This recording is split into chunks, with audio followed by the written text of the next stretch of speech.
Ya, Go, silakan. Oke, terima kasih. Kali ini kami tim Sapakasa beralih ke episode yang barangkali lain yang berlatar belakang kan kita semua tahu. Sekarang masih suasana belum terlalu lama Hari Pendidikan Nasional dan juga belum terlalu menghilang tentang suasana gender yaitu Hari Kartini pada 21 April yang lalu. Di mana budaya masa lalu yang mendukung wanita-wanita di Pulau Jawa itu sukar mendapat pendidikan yang layak pada waktu itu karena suatu tradisi, sulit berpendapat, sulit berinspirasi, aspirasi karena terikat dengan tradisi adat, sehingga berupaya hanya dengan habis gelap terbitlah terang sehingga mampu untuk mengeluarkan pendapat walau hanya surat menyurat, dan ini menjadi satu perjuangan yang sangat bermanfaat bagi wanita-wanita. Berbeda dengan wanita-wanita di Eropa atau di Minahasa pada waktu itu, karena perempuan Minahasa itu sudah bisa berpendapat, sudah duduk di parlemen, ada yang duduk di parlemen untuk menyuarakan pendapat tentang gender. Jadi ada yang sudah duduk sebagai pimpinan kedua di wilayah selatan. Jadi karena barangkali pendidikan untuk perempuan-perempuan Minahasa mendapat tempat yang cukup baik pada waktu itu sehingga bisa berkiprah parlemen, sehingga Ria Walan Maramis bisa meninggalkan sesuatu yang bermanfaat, yaitu kecintaan ibu pada anak terutama pendidikan. Nah, mengawali dari latar belakang ini, kami tertarik dengan tema pendidikan dan budaya. Oleh karenanya, kami sangat terima kasih karena diberi kesempatan mengundang seorang akademisi, masih juga akademisi muda yang berhasil, yaitu Profesor Dr. Insinyur Fabian Johannes Manopo, Master Agriculture Science, yang juga postdoktoral di St. Mary University Kanada, yang berhasil kami undang untuk sama-sama memberikan masukan-masukan, memberikan sesuatu yang bermanfaat tentang dunia pendidikan, yang sekarang menjabat sebagai dekan Fakultas Teknik Universitas Samratulangi di Manado. Selamat siang, dekan. Ya, selamat siang.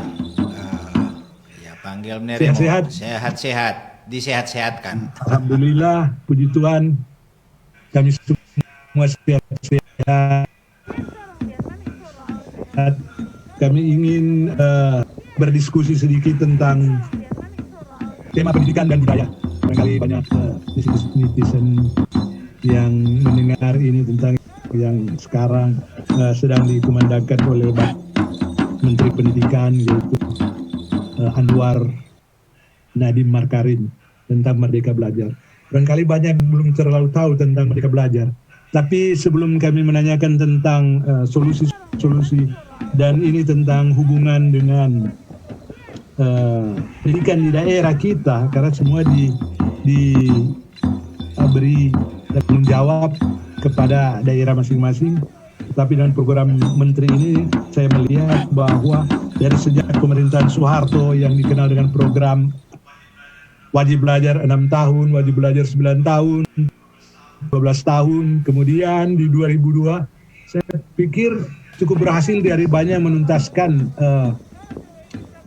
pelajar-pelajar atau anak-anak yang masih buta huruf bebas dari itu di Indonesia Nusantara ini. Sehingga tahun 72 kami Indonesia pernah mengirim guru-guru ke jadi Malaysia mengirim guru Indonesia pada tahun 72, kamu tidak salah. Dan menanggapi juga memasuki 2002, saya lihat di Departemen Pendidikan Nasional tentang kurikulum berbasis kompetensi, salah satu program yang baik, tapi untuk terwujudnya potensi dari peserta didik, itu barangkali Menteri Pendidikan melihat bahwa banyak mungkin kepicangan karena belum merdeka dari peserta didik. Sebagai peserta didik musim merdeka, tentunya lebih dulu merdeka penggeraknya, yaitu guru-guru atau pendidik. Jadi hingga barangkali saya pernah mendengar ulasan dari Bapak Menteri ketika diwawancarai oleh seorang pelajar ini di Santrek University, itu mau di Ayunda. Saya dengar bagaimana Bapak Menteri mengirang jadi bebaskan dulu, artinya merdekakan dulu guru-guru yang banyak yang dilihat punya potensi di Nusantara. Tapi kami keterkaitan dengan ajaran yang lebih spesifik, yaitu di Sulawesi Utara. Itu kami melihat bahwa di zaman Soekarno, Minasa menjadi salah satu contoh dari Soekarno daerah demokrasi sehingga timbul demokrasi terpimpin. Itu urutan 2 sesuai DKI pada waktu itu ada parameter ukurnya, di mana dari kelahiran kemudian sampai bebas dari buta huruf, baik dari generasi ini muda sudah bisa mendapatkan pendidikan yang layak pada waktu itu. Tapi sekarang saya melihat di era globalisasi ini banyak kemunduran.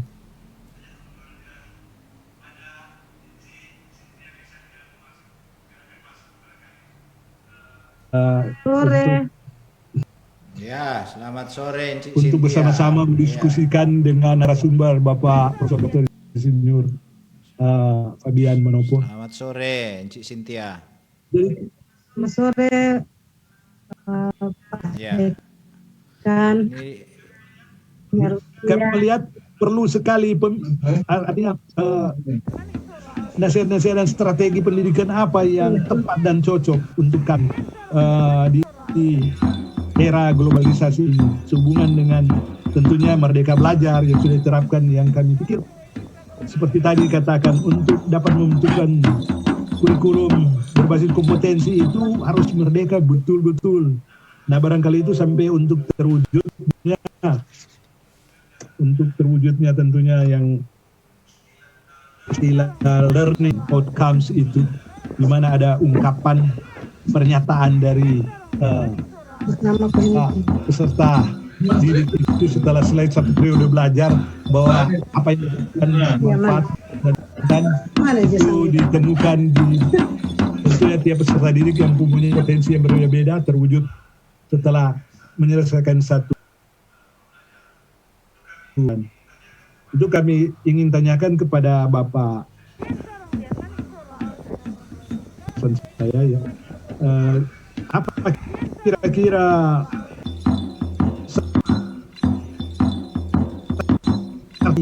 dengan program Pak Menteri ini, apakah harus dispesifikkan ada pertanyaan yang lebih lanjut tentang pendidikan itu? Kira-kira pertanyaan pertama itu nanti menyusul pertanyaan kedua barangkali. Kalau pertanyaan gender nanti diberikan kepada inti Cynthia, yaitu akademik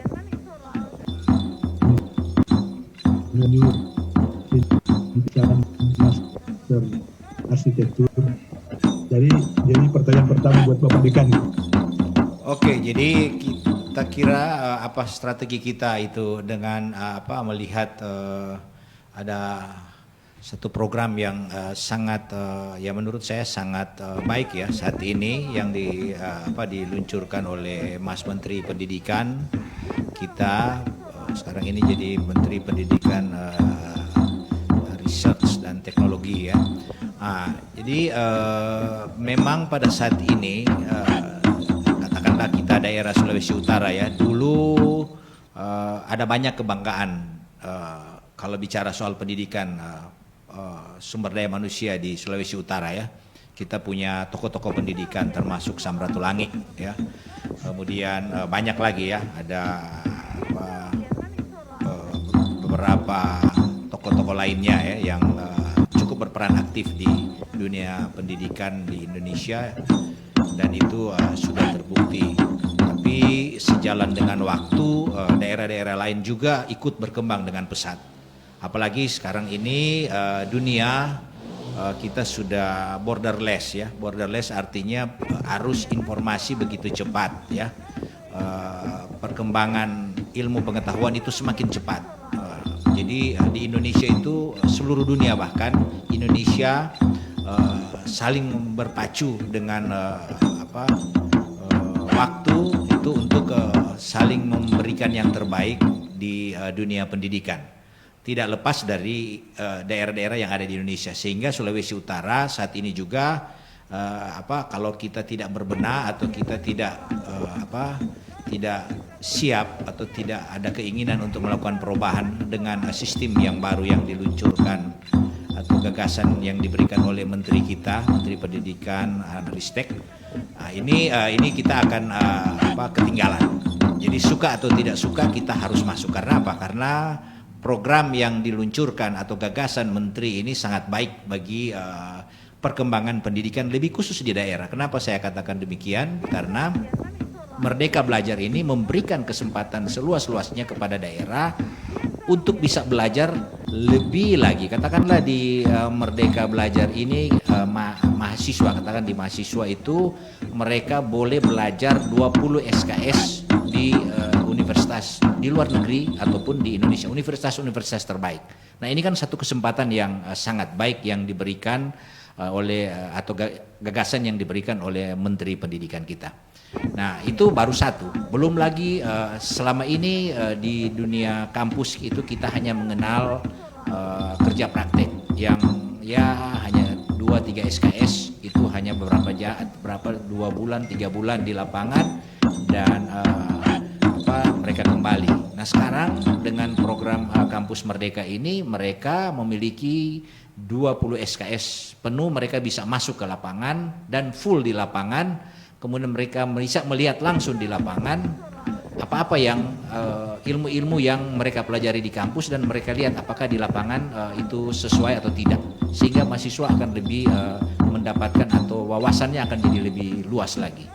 Nah, belum lagi tentang program-program di dalam Kampus Merdeka yang antara lain seperti kampus mengajar ya, ada kewirausahaan, ada penelitian mandiri, ada pertukaran mahasiswa. Kampus harus bekerja sama dengan dunia industri.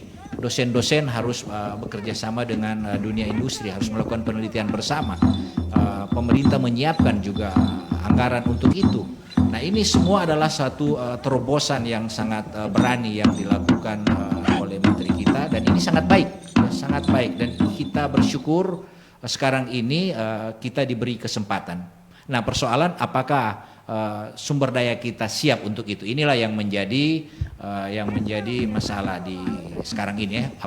Karena kita harus merubah sistem kurikulum yang lama ke kurikulum yang mengadopsi kurikulum Kampus Merdeka, di mana tujuan daripada kurikulum Merdeka Belajar dan Kampus Merdeka ini adalah untuk mendapatkan untuk menghasilkan outcome paling tidak lulusan kita itu cepat terserap pasar kerja dan dibayar di atas UMR ya. Ini yang menjadi target utama kita, dan dengan program ini secepatnya kita harus melakukan perubahan ya. Dari pihak universitas, katakanlah Universitas Samratulangi, kita sudah siap. Fakultas Teknik sudah melakukan, walaupun tentu masih ada banyak kekurangan, tapi kita sudah beradaptasi dengan kurikulum yang baru ini. Jadi kita termasuk yang terbanyak ya yang mengirimkan atau mengikutkan program mahasiswa kita ikut program Kampus Merdeka. Nah, ini satu hal yang positif, dan sekarang kita sedang mengevaluasi tentang keberhasilan progres daripada pelaksanaan program Kampus Merdeka Belajar ini. Nah, ini satu hal yang saya harus ingatkan bahwa program ini sangat baik. Persoalan sekarang ini kesiapan daripada sumber daya manusia ya, mulai dosen, pegawai ya. Nah, ini yang menjadi hal yang patut segera dibenahi agar supaya jika dua-dua ini berjalan dengan baik, programnya kita laksanakan, kemudian SDM kita siapkan dengan baik, khusus dosen-dosen, pegawai kita siapkan dengan baik, mahasiswa kita lepas mengikuti mengikuti program yang sudah diberikan oleh pemerintah, itu akan saling maka dia target 8 indikator kinerja utama itu bisa kita capai ya. Coba bayangkan nanti sebentar ada itu satu program yang dilepas itu yaitu Liga Kampus Merdeka. Fakultas Teknik mengirimkan satu prodi yaitu program studi teknik informatika. Nah, mereka jika mendapatkan kompetisi Liga Kampus Merdeka ini, dosen-dosennya mendapat kesempatan untuk training di universitas terkenal ya, QS 100 namanya, itu Indonesia aja belum ada yang masuk dalam universitas QS 100. Nah, itu dosen-dosen kita jika lolos ini sedang seleksi proposal, mudah-mudahan itu kita bisa tembus. Di Unsur sendiri ada 5 prodi yang diikutkan. Fakultas Teknik ada 1 prodi tadi yang sudah saya katakan, prodi Teknik Informatika. Nah, kalau itu dapat, maka dosen-dosen punya kesempatan untuk training di universitas yang QS 100 itu di luar negeri, dan kita sudah memilih ada di Spanyol, ada di Jepang, ada lagi di mana ya. Itu ada beberapa negara yang nanti para dosen kita akan training di situ dengan training yang nyata. Jadi training sesuai dengan kompetensi dosen-dosen itu. Mahasiswa juga demikian.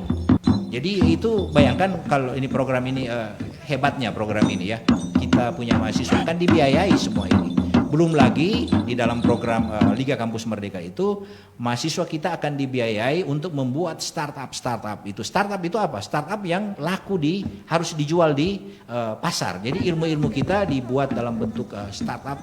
Jadi model bisnis itu bisa mereka buat apa saja, itu akan dibiayai. Dan itu kalau jadi maka mahasiswa itu sebelum apabila nanti dia lulus, dia sudah siap untuk atau dia sudah memiliki satu program atau rencana atau pengetahuan yang sudah siap langsung masuk di lapangan kerja.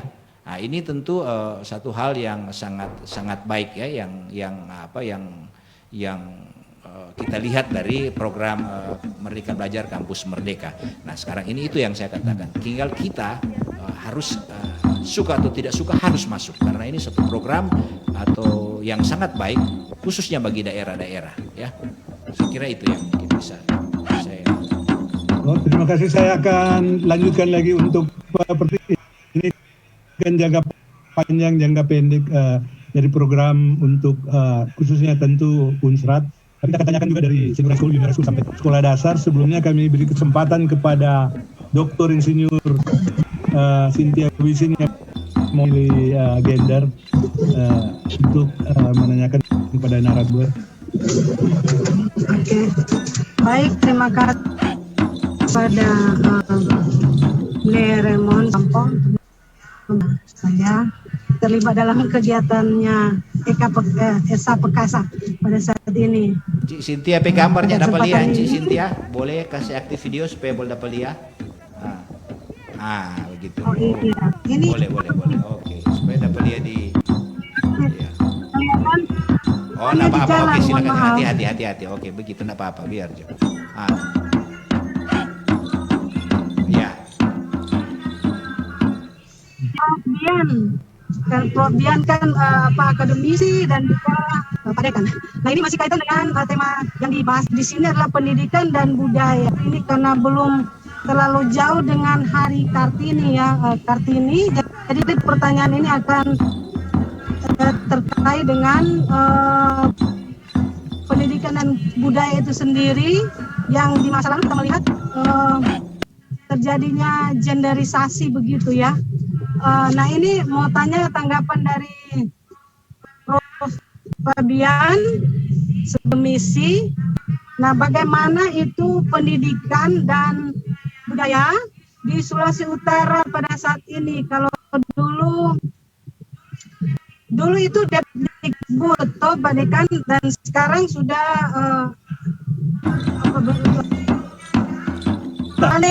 Kementerian Pendidikan dan Kebudayaan.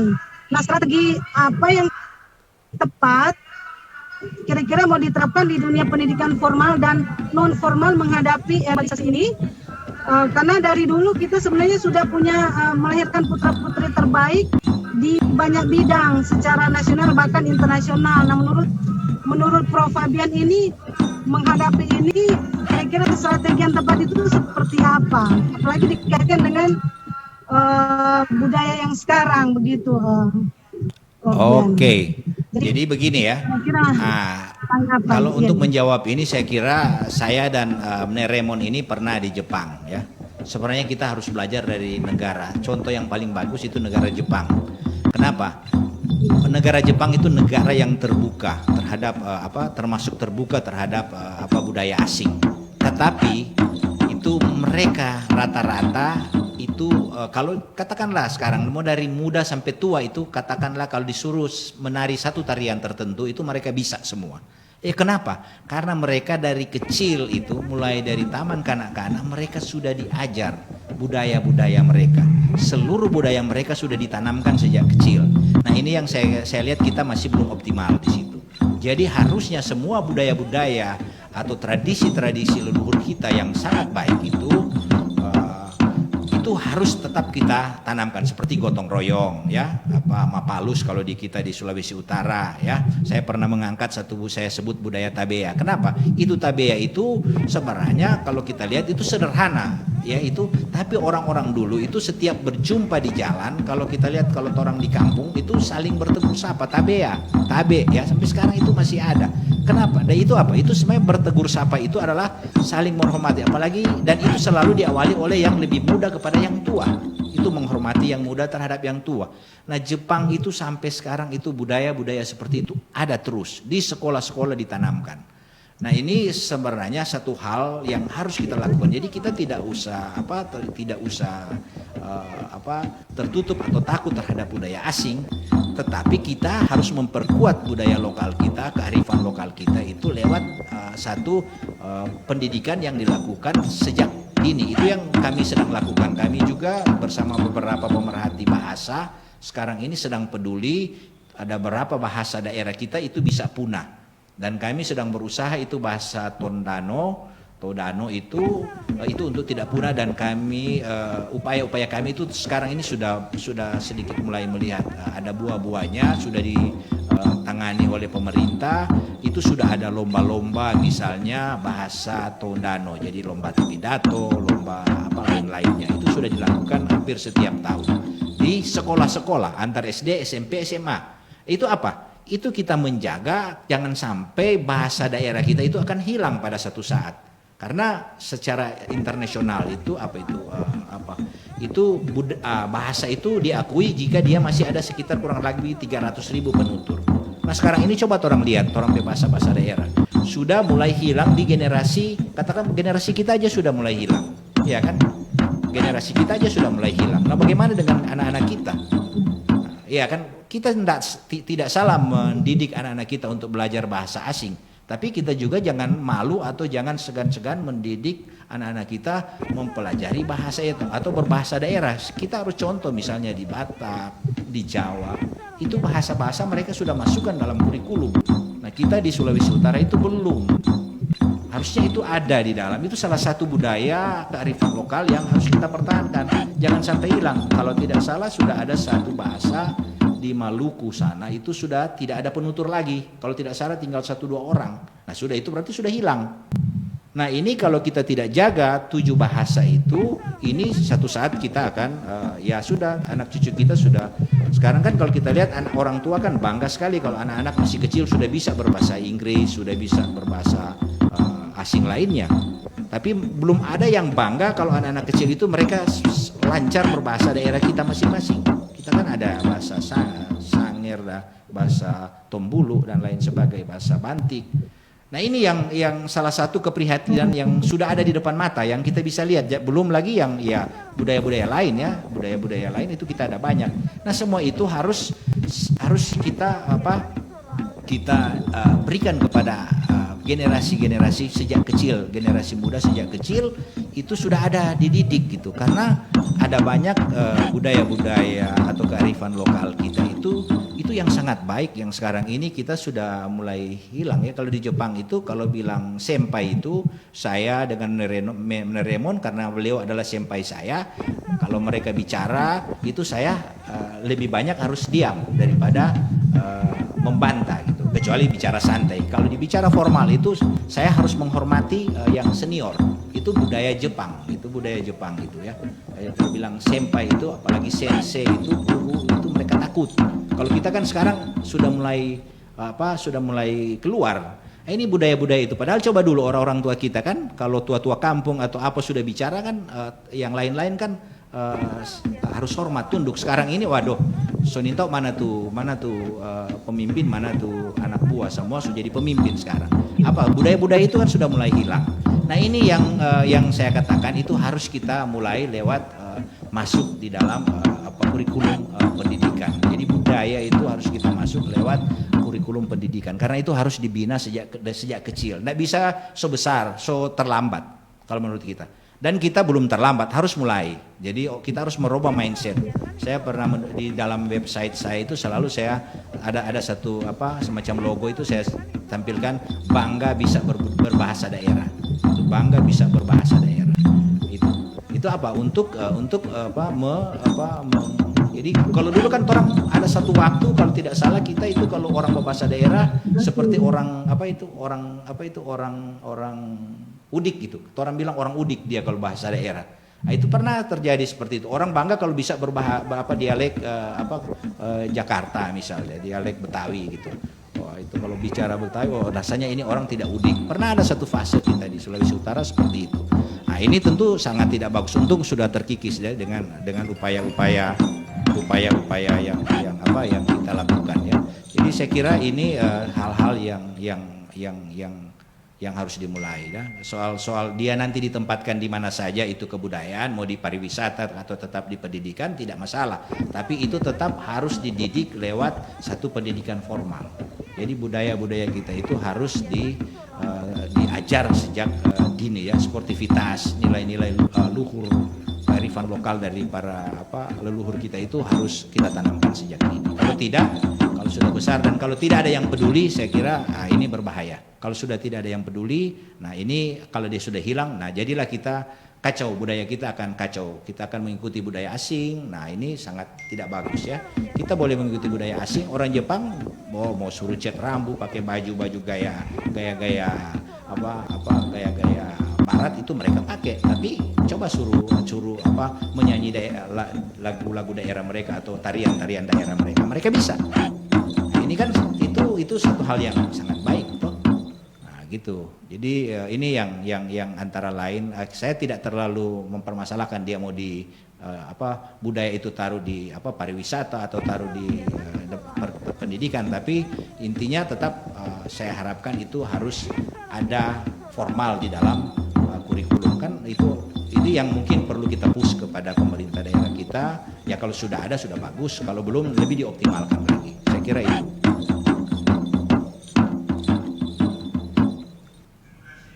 Terima kasih sumber. Terima kasih Dr. Insinyur Cynthia. Terima kasih. Tadi memang ulasan dari narasumber bagaimana tentunya itu semua dari Merdeka Belajar.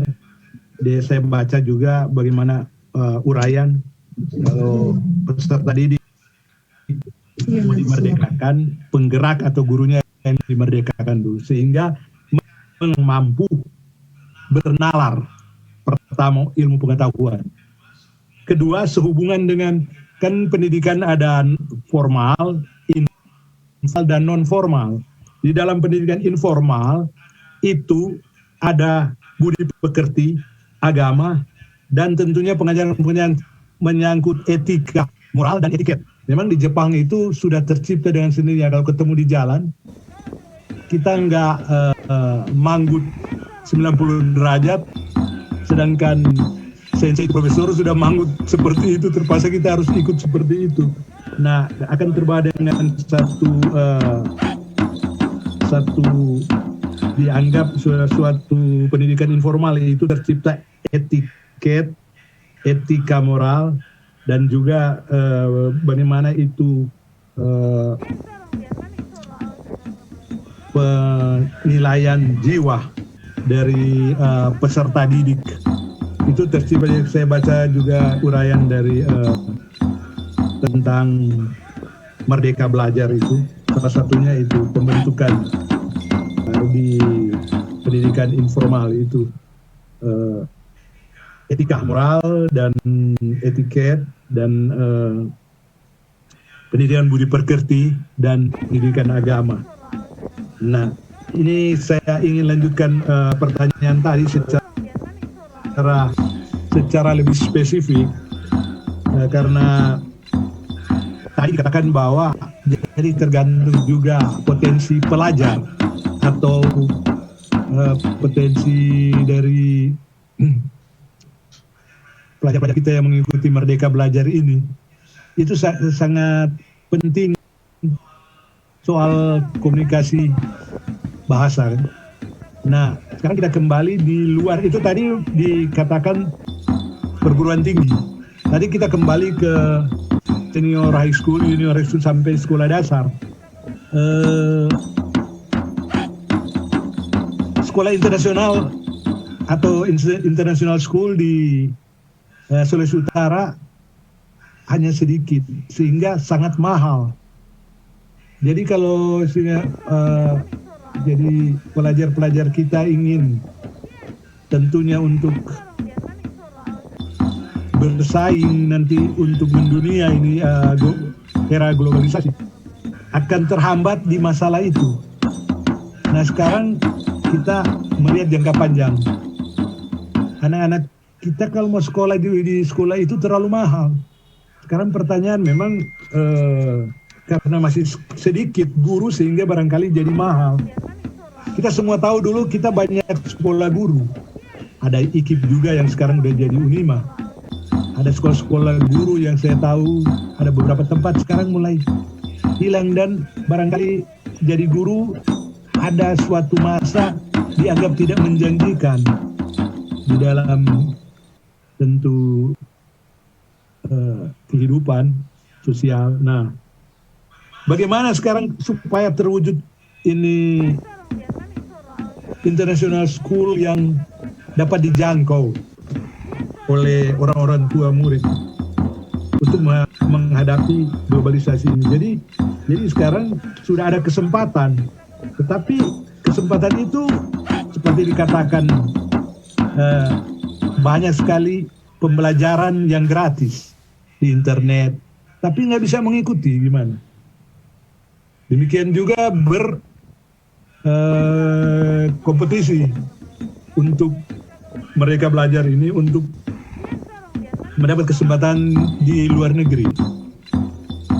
Itu kita akan kalah di situ. Saya sering lihat di YouTube bagaimana anak-anak junior high school sampai senior high school di Jakarta, mereka begitu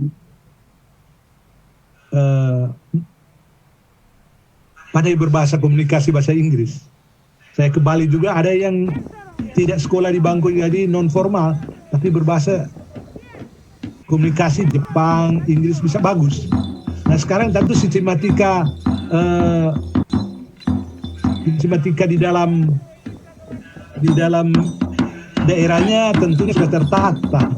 Gimana jangka panjang? Jadi melihat kalau tadi kan dikatakan tentang perguruan tinggi, sekarang dari senior high school ke bawah. Gimana tanggapan Bapak Dekan itu untuk membuat katakanlah sehingga berbudaya untuk international school, dan tentunya yang sangat menentukan itu pimpinan daerah 01 di daerah, kemudian nantinya ke 01 dan 0 yang Menteri Pendidikan tentu yang penentu kiranya gimana caranya muncul satu gagasan program untuk tentu ditawarkan untuk bagi daerah Sulawesi Utara ini.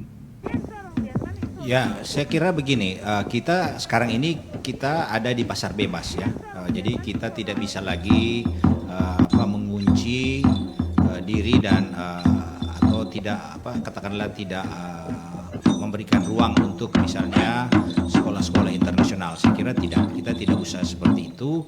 Silakan saja sekolah-sekolah internasional karena sekarang ini kan memang kompetisinya sudah bebas ya, sudah borderless ya, atau saya katakan termasuk pendidikan.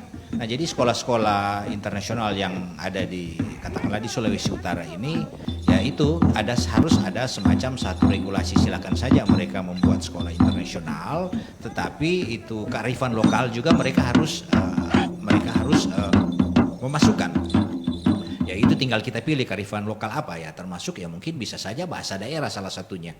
Atau misalnya ada tradisi-tradisi atau budaya-budaya di daerah kita itu yang diajarkan ke anak-anak yang belajar di sekolah-sekolah internasional tersebut, sehingga apapun itu tidak mengurangi atau tidak menghilangkan nilai-nilai kearifan lokal. Itu yang penting satu hal. Nah, ini yang apakah itu sudah terjadi? Nah, ini yang perlu ada evaluasi ya, dievaluasi. Nah, sudah sejauh mana?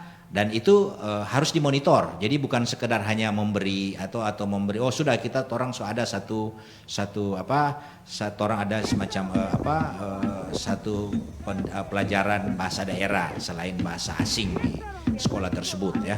Karena rata-rata sekolah-sekolah internasional itu sudah ada sekitar 2 bahasa asing yang diajarkan di situ untuk menarik orang tua dan peserta didik yang ada di daerah Sulawesi Utara agar supaya masuk di situ. Apalagi dengan fasilitas yang cukup lumayan yang mereka sediakan, sehingga mulai mengancam sekolah-sekolah yang dulunya itu baik, sekarang ini sudah selama mereka tidak melakukan perubahan itu mereka akan mulai kalah bersaing ya. Nah, sebenarnya kalau saya katakan dari segi outcome dari sekolah asing dan sekolah-sekolah lokal, sebenarnya memang ya kita harus akui dengan satu katakanlah kalau kita mengeluarkan satu biaya yang besar, biasanya itu akan menghasilkan satu produk yang barang kan kalau dia mahal berarti produk itu lebih berkualitas. Itu hukum pasar. Tapi menurut saya soal pendidikan tidak sepenuhnya itu bisa kita terapkan. Belum sepenuhnya itu harus berlaku ya. Kenapa? Karena kita ini semua adalah produk-produk dari sistem pendidikan yang tidak internasional, katakanlah kita. Tapi kita bisa banyak juga yang sekolah-sekolah bisa tembus sekolah-sekolah di luar negeri. Jadi artinya dengan sistem yang lama itu sebenarnya tidak kalah, ya kan? Selama SDM dari para pendidik di sekolah-sekolah lokal itu tetap harus di-upgrade. Nah, itu yang persoalan di situ, ya kan? Karena apa? Karena sekolah-sekolah internasional mereka meng-hire atau menggunakan guru-guru yang diseleksi dengan baik. Nah, sekarang juga di sekolah-sekolah lokal itu kenapa tidak ambil juga guru-guru yang lumayan. Kan pemerintah sekarang ini mulai memperhatikan menyangkut kesejahteraan, ya kan? Memang mungkin masih berbeda menyangkut salary di sekolah internasional, guru di sekolah internasional dan sekolah yang biasa. Tapi soal ini pemerintah sedang berusaha untuk terus meningkatkan kesejahteraan. Nah, semoga walaupun dari segi misalnya dari segi pendapatan itu masih kurang, tapi nilai itu katakanlah kalau guru kan kita tahu guru itu kan pahlawan tanpa tanda jasa. Nah, jika ini masih banyak guru-guru seperti itu saya kira ya, masih banyak guru-guru yang mengabdi walaupun dengan gaji yang mungkin kalah dengan guru-guru di sekolah internasional. Tapi tetap dedikasi mereka itu masih baik ya. Tinggal orang-orang seperti itu ditingkatkan lagi kompetensi mereka agar supaya kalau guru-gurunya bagus kompetensinya, maka anak didiknya biarpun di sekolah-sekolah lokal itu bisa. Kemudian menyangkut budaya, ya itu tetap sama, mau sekolah internasional maupun sekolah lokal itu harus ada di dalam kurikulum, karena itu untuk supaya kita jaga jangan sampai kearifan lokal ini, budaya-budaya lokal kita itu punah atau hilang ya. Nah, ini itu satu hal yang harus kita jaga bersama. Jadi ya, kayak Raymond, Cik Cynthia, saya juga pemerhati budaya ya, saya pemerhati iptek budaya ya. Jadi kita ini yang pemerhati di situ ya terus menyuarakan, jangan bosan-bosan. Pada saat kita berada di tempat yang bisa mempengaruhi, ya kita mempengaruhi, yang tentu itu hal-hal yang positif ya, yang hal-hal positif kita berusaha untuk mengusulkan. Nah, itu kita jaga. Jadi itu yang itu. Kalau di saya kan, saya sebagai dekan itu seluruh mahasiswa saya wajibkan untuk misalnya ada di Ormawa kan kegiatan ekstrakurikuler mereka itu semua itu harus ada. Mereka harus punya. Jadi ada yang tarian daerah, ada klub seni, klub apa itu semua saya tingkatkan karena di Jepang kan seperti itu. Mereka di sekolah itu orang tua bangga dengan anak-anak mereka jika mereka ada di klub, mau di klub olahraga kek, di klub seni kek, di klub religi kek. Nah itu semua yang penting itu dikontrol dan diawasi berjalan dengan regulasi yang ada di Indonesia. Nah itu yang saya kembangkan ya pada saat saya sebagai dekan punya kewenangan itu, dan itu saya tingkatkan. Jadi mahasiswa kita diberi ruang untuk mengembangkan diri lewat kemampuan-kemampuan mereka. Jadi itu ada di ekstrakurikuler ya, itu bisa kita masukkan. Itu sudah berjalan sampai sekarang ya. Nah, saya harap di sekolah-sekolah SMP, SMA, SD itu juga ada ya, itu juga ada. Jadi itu kita suarakan bersama-sama agar supaya budaya-budaya lokal kita itu mau di sekolah internasional maupun sekolah lokal itu tetap ada. Soal pengaruh sekolah-sekolah internasional terhadap sekolah daerah lokal ya itu memang ada pengaruh. Sekarang ini tidak usah ini ya, itu saya katakan pemerintah harus mengupgrade supaya paling tidak jangan terlalu jauh lah. Misalnya kesejahteraan di sekolah-sekolah internasional dan sekolah-sekolah lokal, sekolah-sekolah kita, sekolah-sekolah nasional kita. Ini yang perlu kita upayakan bersama agar supaya bangsa kita kan dua-dua tetap mendidik anak bangsa toh, mau dia internasional mau dia lokal, itu dua-dua kan tetap mendidik anak bangsa. Jadi ya, ujung-ujungnya kan tetap anak-anak bangsa kita itu menjadi sumber daya manusia yang siap berkompetisi di era revolusi industri 4 dan bahkan revolusi industri 5. Nah ini yang kreativitas dan inovasi daripada sekolah-sekolah itu, para pemimpin itu yang menyebabkan anak-anak didik kita itu menjadi kreatif, inovasi, tanpa meninggalkan, tanpa kehilangan nilai-nilai budaya atau nilai-nilai kearifan lokal. Itu harus ditanamkan, itu yang orang jaga. Sebenarnya itu yang harus orang jaga dan orang evaluasi. Sebenarnya para pelaku-pelaku budaya, karena kita kan hanya pemerhati, hanya memberi informasi, tapi para pelaku-pelaku budaya yang memang ahli di dalam bidang itu, mereka harus ada semacam indikator, ukuran, sudah sejauh mana orang lihat apa budaya yang orang menilai, yang orang kearifan lokal yang orang menilai DP perkembangannya, apakah ada, katakanlah seperti saya katakan tadi, bahasa, apakah masih ada 300.000 penutur setiap bahasa, 7 bahasa yang ada di Sulawesi Utara. Nah siapa yang menilai itu? Mana orang yang mau menilai itu? Kemudian kalau dia sudah kurang dari 300, upaya apa yang mau dilakukan? Nah ini kan harus sinkron, harus sinkron. Itu baru satu budaya, bahasa. Ya, lain-lain kan ada banyak budaya-budaya lain kan. Nah itu bagaimana? Nah siapa yang bertanggung jawab itu kan ada. Kalau sekarang itu pendidikan dan kebudayaan, katakanlah kebudayaan akan pindah ke pariwisata. Nah orang-orang di situ yang harus memonitor itu, indikator-indikatornya harus jelas. Ya kita pemerhati paling hanya seperti ini, memberi sumbangan-sumbangan pemikiran. Tapi decision makernya ada di mereka kan. Gitu. Itu yang sekarang yang harus jaga dan perjuangkan yang para pemerhati ini. Saya kira itu. Terima kasih Pak Dekan. Sebelum saya melanjutkan pertanyaan saya juga barangkali kepada akademisi muda Dr. Cynthia Wisan, Master Arsitektur, kami persilakan dengan pertanyaan-pertanyaan berikut.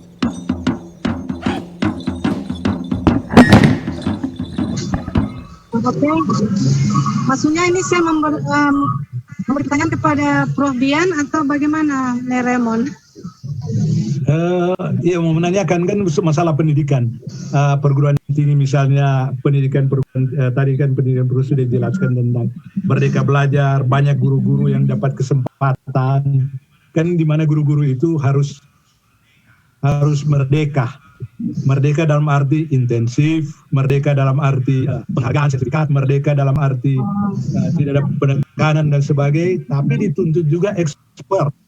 Itu yang diberi kesempatan untuk dan mereka belajar untuk ikut pelatihan dan sebagainya, supaya benar-benar dia berpotensi untuk memerdekakan peserta didik.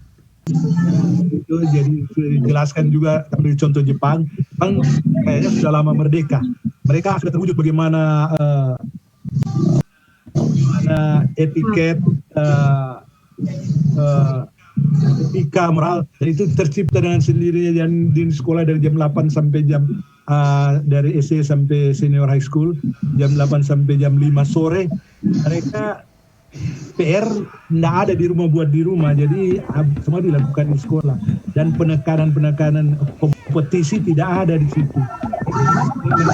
Bebas dan merdeka tidak ada. Kita lihat, barangkali yang dijelaskan oleh narasumber tadi, tapi masalah kan ditanya tadi oleh Dr. Cynthia bahwa tentang gender kan, perempuan-perempuan Minahasa dulu banyak eksis karena punya potensi lulusan luar negeri dan sebagainya, karena kita dulu dianggap tidak ada penjajahan, karena selalu mengacu kepada perjanjian sekutu dan teman, yaitu perjanjian 10 Januari tahun 1679. Perjanjian itu dibawa terus leluhur, di mana di antara mereka bukan musuh tetapi sekutu dan teman. Perjanjian itu perjanjian tidak tertulis yang dibawa di sumpah adat. Dan karena itu sampai kesempatan dari anak-anak Minahasa itu bisa bersekolah jauh sehingga mendunia, termasuk misalnya Babe Palap yang berhasil di PBB.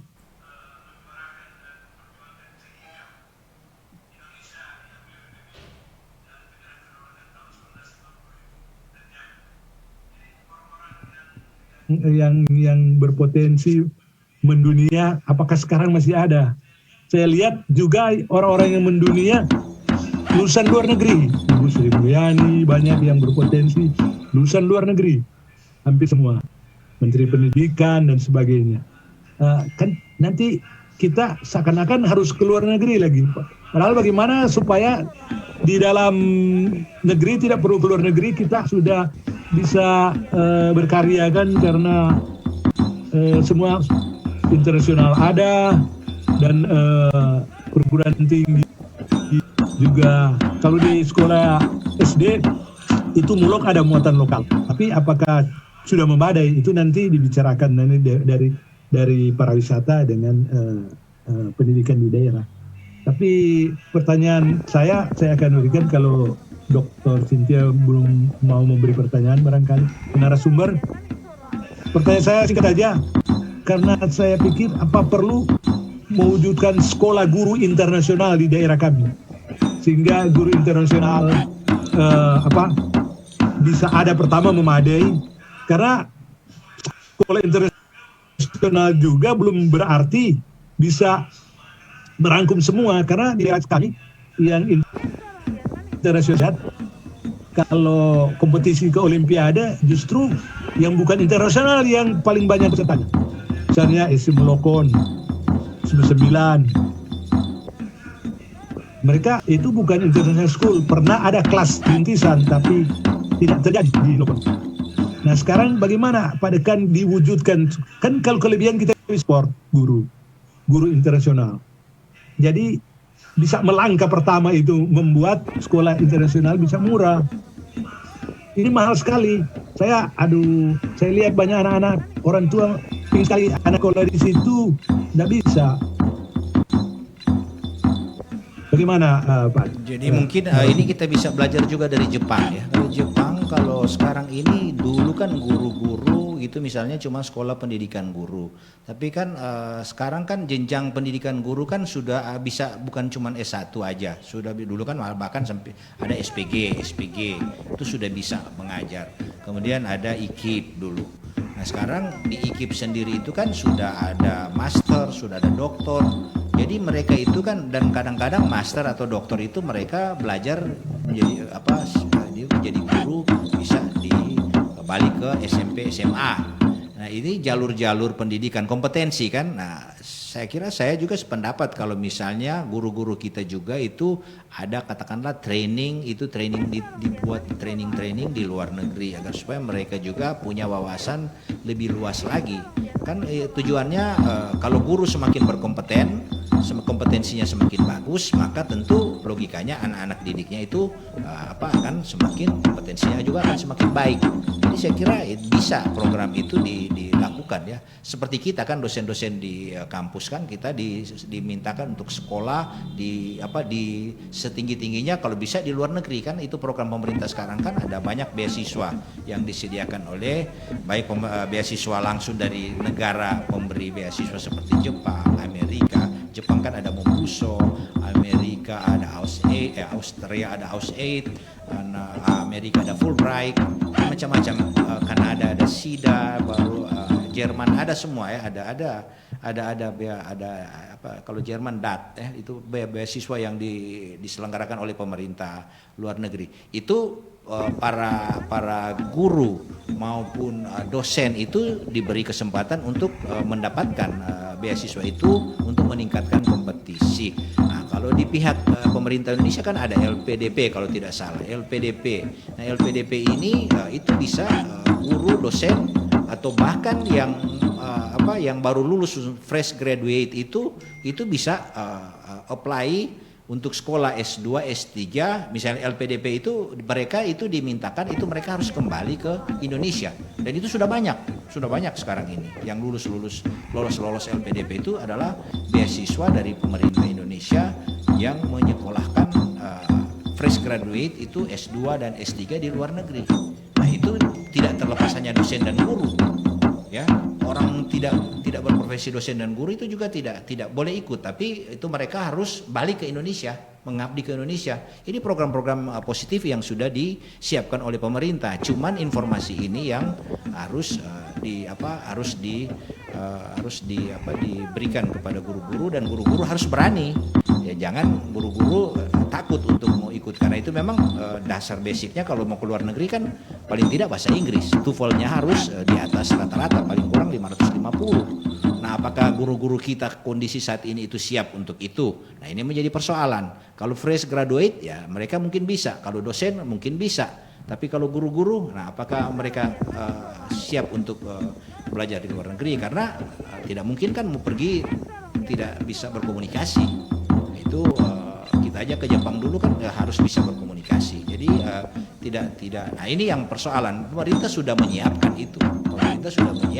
Tinggal bagaimana kita atau guru-guru atau kita dosen itu menangkap itu ya. Itu kita harus menangkap dan kita harus berkompetisi, karena harus ada kompeten baru bisa dapat. Nggak bisa kalau tidak ada TOEFL bagaimana mau pergi ke Amerika, ke Fulbright ya, ke House8. Itu ada House8 aja sendiri itu beasiswa luar negeri yang memberi kesempatan kepada orang Indonesia, termasuk guru di situ ada punya latar belakang guru. Jadi ada. Nah, ini satu hal yang sangat bagus, tinggal ya bagaimana itu para guru kita mau enggak gitu. Jadi jangan kita hanya misalnya hanya diam, hanya pasif. Mereka harus proaktif, dan pemerintah juga harus meng-hire guru-guru yang punya kompetensi atau mau ikut pendidikan untuk meningkatkan kompetensi di luar negeri. Nah, ini program-program ini yang harus lebih disinergikan dan harus lebih ditingkatkan ya. Jadi sudah ada, tinggal bagaimana itu mau disinergikan, ditingkatkan, sehingga biarpun ada sekolah internasional, sekolah lokal pun itu sekolah nasional kita itu tidak kalah. Kan sekarang ini sekolah-sekolah nasional kita tidak kalah kan, katakanlah SMA 9, SMA 1, SMA swasta Don Bosco, Rex Mundi, ya, Ebenezer yang ada di Sulawesi Utara kan tidak kalah-kalah. Madrasah juga sekarang sudah cukup bagus ya. Madrasah sekarang sudah bagus ya. Jadi tidak. Jadi ini ya yang sedang terjadi ya. Cuman memang di pola borderless ini, informasi bebas atau regulasi yang memberikan peluang untuk sekolah-sekolah internasional, ya itu menjadi satu ancaman, katakan itu satu ancaman, tapi kita tidak boleh melihat itu sebagai ancaman yang negatif, tapi itu ancaman positif dalam rangka membangun kompetisi untuk supaya memberikan kompetensi yang memang betul-betul semakin baik. Jadi Indonesia kan sekarang ini kita bisa belajar dari Cina kan. Dulu juga mereka biasa-biasa, sekarang mereka begitu cepat gitu ya. Kalau orang ingat dulu waktu orang sekolah di luar negeri ya, orang satu beasiswa itu kalau orang beasiswa orang itu satu beasiswa satu orang. Kalau Cina itu bisa dia harus 2 orang atau 3 orang. Coba bayangkan itu negara. Itu mereka bisa hidup dengan satu. Kita aja saat beasiswa satu orang aja kita kadang-kadang ada yang suka mengeluh.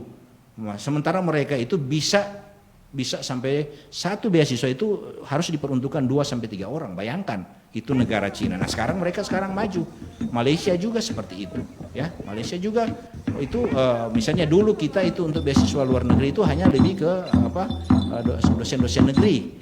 Sementara di Malaysia dulu itu bebas diiklankan di koran. Jadi orang-orang biasa bisa ikut, yang fresh graduate bisa ikut. Nah, sekarang Indonesia sudah seperti itu juga.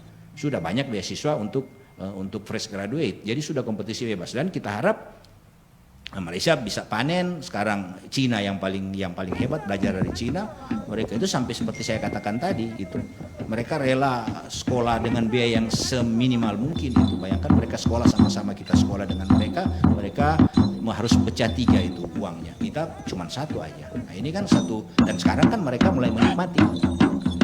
Begitu juga Malaysia kan dulu, itu kan Malaysia, itu kan orang kan pernah sama-sama tuh di luar lihat itu. Nah, ini salah satu hal yang bagaimana pemerintah mereka memberi semangat, memberi support dengan keadaan yang tersedikit pun, ya toh, dengan keadaan sulit pun mereka bisa meraih sukses. Nah, ini yang harus kita pacu bersama.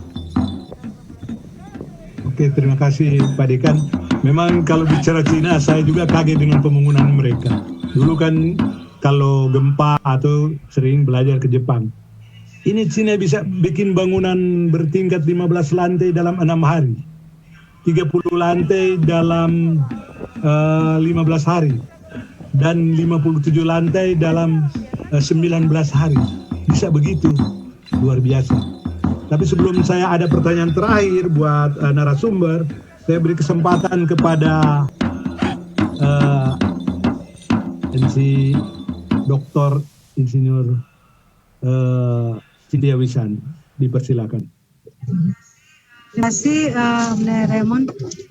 Jadi sudah banyak sekali Pak Dekan tadi menjelaskan Merdeka Belajar terkait dengan potensi-potensi kearifan lokal dan budaya yang perlu dikembangkan dan memotivasi begitu ya supaya pendidikan di Sulawesi Utara ini maju. Nah, masih terkait dengan isu-isu gender ini, mau tanya ke Prof. Dian, bagaimana sih sebenarnya strategi yang baik begitu supaya ini perempuan-perempuan menjadi minahasa dan sekolah begitu punya banyak kesempatan, motivasinya jadi dan daya juangnya jadi tinggi begitu untuk belajar begitu, karena kan tadi sudah dijelaskan Pak Dekan itu terbuka banyak sekali kesempatan. Sebenarnya itu perlu disikapi, ditanggapi, bahkan diambil kesempatan itu, tapi pada kenyataan memang kalau mau bilang banyak sekali tidak juga banyak, yang sebenarnya masih kurang begitu karena kendala tadi bahasa Inggris, padahal sebenarnya untuk kursus-kursus online apa semua itu bebas untuk bisa belajar. Dan bagaimana kira-kira kalau ada pemikiran pendapat Prof. Dian terkait ini supaya nih perempuan-perempuan di Sulut juga punya kesempatan dan punya daya juang tinggi, bagi orang boleh ambil tuh kesempatan itu, boleh sekolah, boleh belajar sebebas-bebasnya begitu. Ya, jadi sebenarnya kalau kita lihat ya di regulasi itu sudah ya, misalnya di politik, ya partai politik itu ya untuk mencalonkan itu harus ada sekian persen, berapa persen ya, itu harus gender ya, harus sekian. Itu calon-calon itu harus ada 40% kalau tidak salah itu di daftar usulan ya. Daftar usulan itu harus ada gender perempuan. Dan kalau melihat pimpinan-pimpinan kita ya, sejak dari Walanda Maramis ya, apalagi yang doktor doktor siapa itu yang doktor siapa itu yang selain Walanda Maramis ada yang yang sudah berkarir di dunia pendidikan begitu tinggi ya. Itu jadi sekarang ini ya, kalau kita lihat bupati-bupati itu perempuan, yang sudah jangan jauh-jauh, rektor kita sekarang ini ya di Unsrat dan Unima itu perempuan.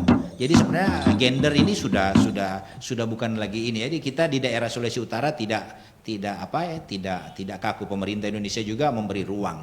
Nah, persoalan sekarang bagaimana para SDM yang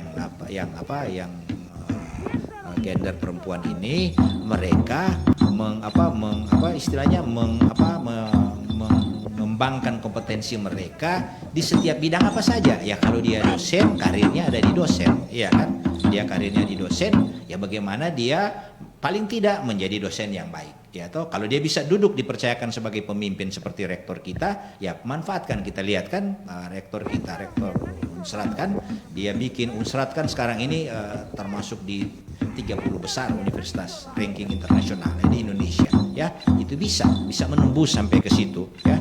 Dia bisa membuat banyak terobosan-terobosan yang kreatif yang beliau lakukan itu perempuan, ya, perempuan.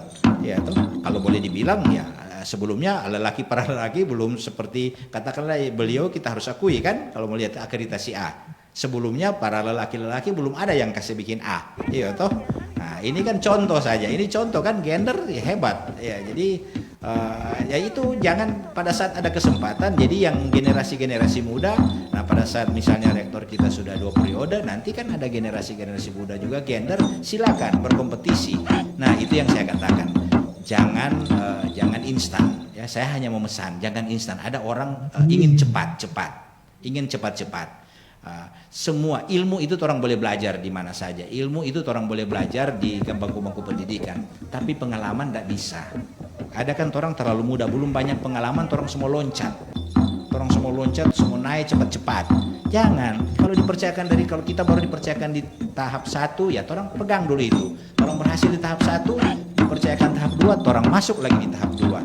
Ada kan, jangan tahap 1 saja belum, orang semua berlomba di tahap 3. Ini yang seringkali kurang sabar ya. Itu sering terjadi. Dari segi usia masih muda, buat apa cepat-cepat ya toh? Pengalaman itu tidak bisa orang dapat di bangku pendidikan. Pengalaman itu di proses perjalanan waktu orang lakukan. Nah, ini pesan saya pada para perempuan kita di Sulut ya. Sudah banyak kesempatan, pemerintah sudah memberi ruang ya. Nah, tinggal bagaimana. Hebat-hebat sekarang perempuan kita ya. Inci Cynthia sekolah dari Australia, mau apa lagi? Kompetensinya mau diragukan lagi, ya kan? Nah, tinggal bagaimana mencoba pelan-pelan. Kalau belum dapat kesempatan sabar, ya atau berkarir lagi, berusaha di lain dulu sambil menunjukkan prestasi-prestasi. Ya toh sekarang ini para pemimpin sudah mulai melihat kompetensi ya. Kita lihat sangat-sangat bagus ya. Kita lihat pemilihan rektor juga sudah mulai masuk ke situ. Jadi itu orang siapkan diri saja. Saya kira para perempuan kita di Sulawesi Utara dengan berbekal kompetensi yang ada ya, siapkan saja diri agar supaya nanti pada saat ada kesempatan atau ada kompetisi untuk mendapatkan suatu jabatan atau itu bisa ikut, dan jangan takut ikut. Yang penting ikut dengan cara-cara yang sportif. Nah, itu aja. Itu yang pesan saya. Tapi yang terpenting itu kembangkan terus. Nggak mungkin itu kalau orang bagus pasti orang akan pakai. Ya, itu biasanya kalau orang bagus pasti orang cari. Jadinya nggak usah takut. Orang yang nggak cari di Patoran Petampa, di luar orang akan bisa berkarir. Jadinya nggak apa-apa. Jadi jangan takut. Jangan istilahnya jangan putus asa lah. Oh kita belum dapat. Ya sudah nggak apa-apa gitu. Jadi itu. Nah, tapi jangan mau polo dunia. Nah, kadang-kadang orang semua polo dunia, akhirnya orang bingung sendiri. Ya toh. Pada saat orang di ini, orang soalnya karena bingung yang lain, sementara sedap-sedap di lain. Nah, itu kadang-kadang juga itu jadi masalah. Pelan-pelan. Kata orang fokus ke satu, orang mau fokus di mana ya kan? Orang fokus di situ, situ dulu orang orientasi ke situ gitu. Orang berkarir di situ. Nah, kalau belum ada kesempatan situ, orang fokus di lain. Nah, itu tuh situ. Tapi pada saat ada ruang di situ, orang balik lagi. Ini strategi yang bagus. Nggak usah buru-buru. Itu yang mungkin yang bisa saya share sedikit. Saya kurang tahu ya. Tapi perempuan Sulawesi Utara ini hebat-hebat. Sekarang ini sudah lebih banyak yang hebat-hebat. Betul, Sudah cantik-cantik. Unsrat Unima aja sudah berapa yang doktor-doktor ya, ada profesor. Mau apa lagi?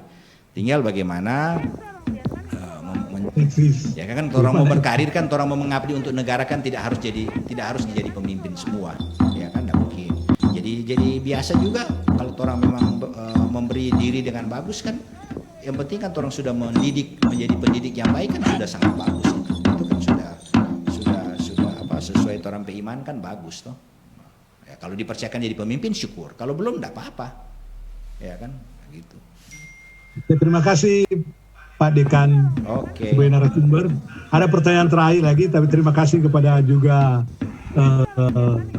Dr. Insinyur Cynthia Wisan yang nanti sudah memberi banyak juga pertanyaan. Kita akan ketemu sebentar di konten. Tentu lebih banyak lagi kita mau diskusi dengan Dr. Insinyur Cynthia, Master Arsitektur. Ya, jadi ada pertanyaan terakhir nih buat narasumber Pak Dekan. Biasanya diskusi-diskusi ini saya ingin melihat apakah diskusi positif kita ini terwujud atau bagaimana caranya sehingga diskusi ini bisa ada pokoknya yang bisa dirangkum dalam suatu program atau bisa terwujudnya tentunya oleh penentu daerah ini dan penentu negara ini, ya Bapak Menteri tentu atau Bapak Presiden. Ya, jadi sangat penting bagi kami tadi yang ditanyakan terakhir itu bisa terwujud sekolah guru internasional di sini yang memiliki murah. Kalau kelebihan ya ekspor murah, sekolah-sekolah internasional yang banyak orang-orang tua murid ingin anak-anaknya diri sendiri juga aja orang